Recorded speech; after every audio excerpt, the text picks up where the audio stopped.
श्री गोपाल कृष्ण महाराज की जय.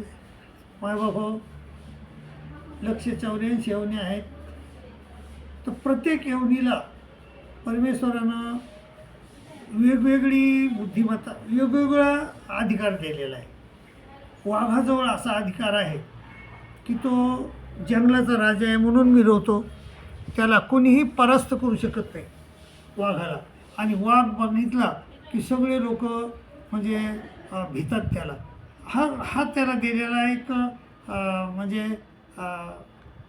हा त्याला अधिकार आहे. तसा अधिकार प्रत्येक यवनीला दिलेला आहे. म्हणजे लांडग्याला चतुर्थीचा अधिकार दिला. तर असा प्रत्येक यवनीला परमेश्वरानं अधिकार दिलेला आहे. कुत्र्याला देखील त्या अधिकार दिलेला आहे. तो कुत्रा इमानदार आहे कुत्रा, तो अधिकार त्याला दिलेला आहे. प्रत्येक यवनीला अधिकार दिलेले आहे. तर पण मानव जी यवनी आहे त्या मानव यवनीला देखील अधिकार दिलेला आहे.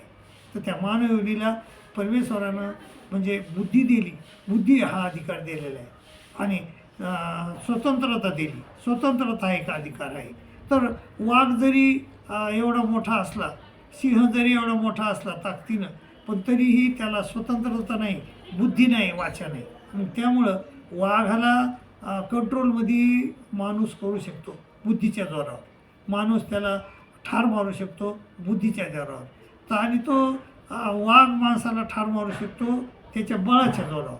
पण त्याचं बळ कामी येत नाही काही काही वेळेला, आणि माणसाची बुद्धी बी काही काही वेळेला कामी येत नाही.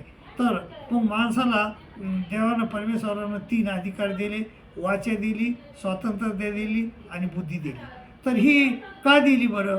तर ही आपल्याला परमेश्वराच्या चिंतनासाठी दिलेली आहे. ती दुसऱ्या कोणीही यवनीला दिलेली नाही, कोणीही यवनीला दिलेली नाही. तर मनुष्य जीवन कसं आहे बघा, हे स्वर्ग आणि नरक याच्यामध्ये उभं आहे. तर माणसानं जर कर्तृत्व केलं तर तो स्वर्गाला जाऊ शकतो, आणि माणसानं जर वाईट वागलं तर तो नरकाला जाऊ शकतो. त्याला नरकाला जायचं का स्वर्गाला जायचं हे केवळ मनुष्याच्या हातात आहे. आणि मग आणि माणसाला पुन्हा एक अधिकार असा परमेश्वराने दिला आहे.